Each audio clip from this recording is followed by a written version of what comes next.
got your note, Kevin. Did you really get attacked by a book? Yes. Or maybe. Well, I'm not sure exactly what happened, but it's all very confusing. I was just about to tell Robin. What? That you fell asleep reading another history book and bonked your head on the table? I didn't fall asleep, Robin. But it was a history book, I think. It didn't have a name. Then how do you know what it was about? Because I found it in the history section, of course. Well, I found it after I didn't find it. You're not making any sense, Kev. Are you sure you didn't hit your head?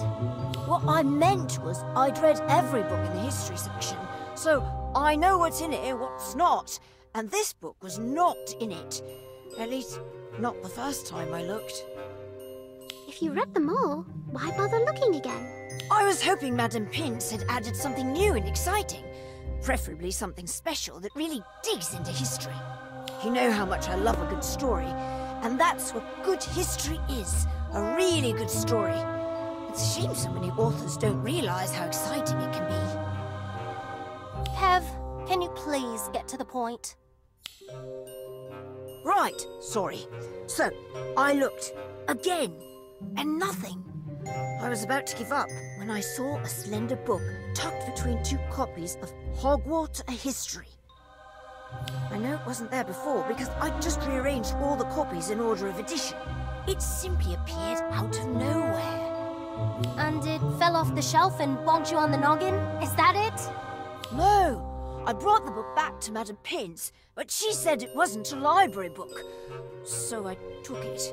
It wasn't until I was on my way back to the common room that I was attacked by a three-headed dog. What? Where did it come from? From inside the book!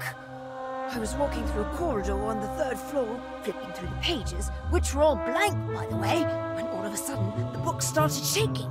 My vision swirled, and then a giant three-headed dog was standing over— Unbelievable! Then what happened?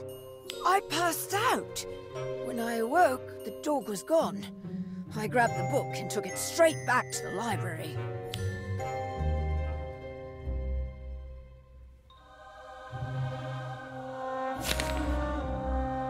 Definitely a history book, but this one has a name.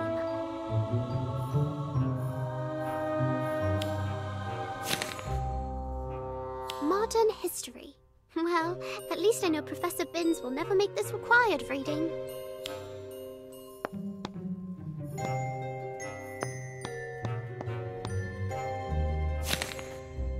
Robin will definitely want this one another time.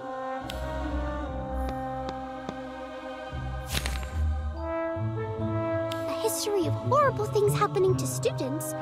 Maybe. This is what Kevin was rearranging. I must be close.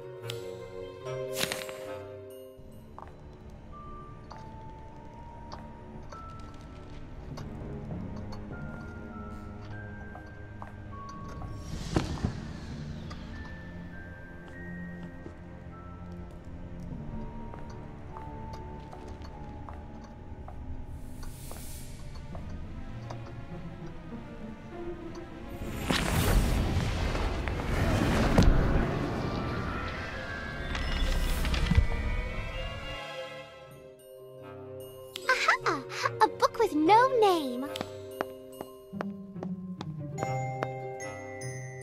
I found it. No name, no text. This must be it.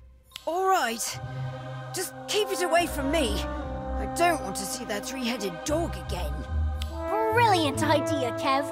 Let's start with the beast. Now, who do we know that might have a monster-sized dog? I think Hagrid used to have a three-headed dog. I heard him telling Professor Slughorn how much he missed it. He also said something about tearing up every time he's in the third-floor corridor on account of how good a guard dog it was. Kev, didn't you pass out on the third floor?